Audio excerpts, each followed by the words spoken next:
ইলিশ রক্ষায় নানা পদক্ষেপে ১০ বছরে বরিশাল অঞ্চলে মাছটির উৎপাদন প্রায় ২ লাখ টন বেড়েছে বলে দাবি মৎস্য অধিদপ্তরের। তবে আড়তদার পাইকাররা এই দাবির সঙ্গে বাস্তবতার মিল পাচ্ছেন না।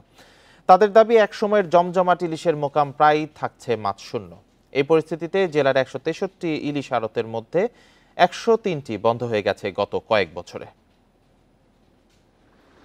বান্ডেল থাকলে প্রতি সেনমানিতে টাকা বাঁচবে। বিকাশ সেনমানি বান্ডেল কিনে জিতুন প্রতি লেনদেনে। বরিশালে ইলিশের বড় ক্ষেত্র হিসেবে হিজলা, ভোলা, হাইমচর, মেহেন্দিগঞ্জ সহ মেঘনা থেকে কারখানা নদী পর্যন্ত ১৭টি স্থানকে চিহ্নিত করেছে মৎস্য অধিদপ্তর। এছাড়া খাবার, উপযুক্ত পরিবেশ ও স্বাভাবিক স্রোতের কারণে জেলার ৯০ নদীর সবগুলোতেই পাওয়া যায় ইলিশ। মৎস্য অধিদপ্তরের তথ্য অনুযায়ী ১০ বছরে বরিশালে ইলিশের উৎপাদন বেড়েছে ২ লাখ টনের বেশি।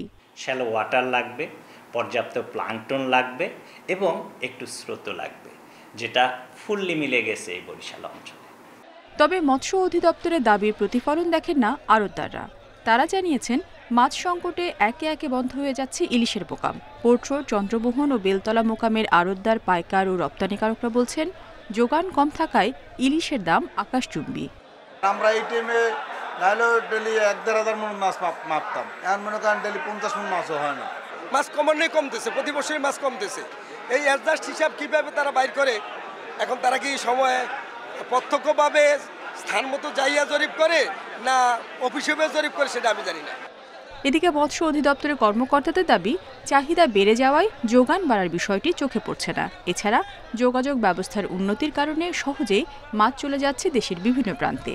ভোলার ইলিশ কিন্তু সরাসরি চলে যায় নোয়াখালীর চেয়ারম্যান ঘাটে, তাহলে সেই ইলিশটা আমরা বরিশালে কিন্তু দেখতে পাচ্ছি না। আবার আরেকটু বলবো যে ইলিশটা সমুদ্রের যে ইলিশটা বরিশালে মোকামে বা ঘাটে আসতো, মহিপুর, আলিপুর থেকেই মাছ ট্রাকে লোড দিয়ে সারা দেশে তারা পরিবহন করে নিয়ে চলে যাচ্ছে।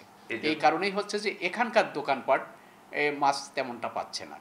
গত বছর বরিশালে ইলিশের উৎপাদন ছিল ৩,৭২,০০০ টন। ইলিশ রক্ষায় নানা পদক্ষেপের কারণে আগামীতে উৎপাদন আরও বাড়ার আশা দেখছে মৎস্য অধিদপ্তর। Independent news.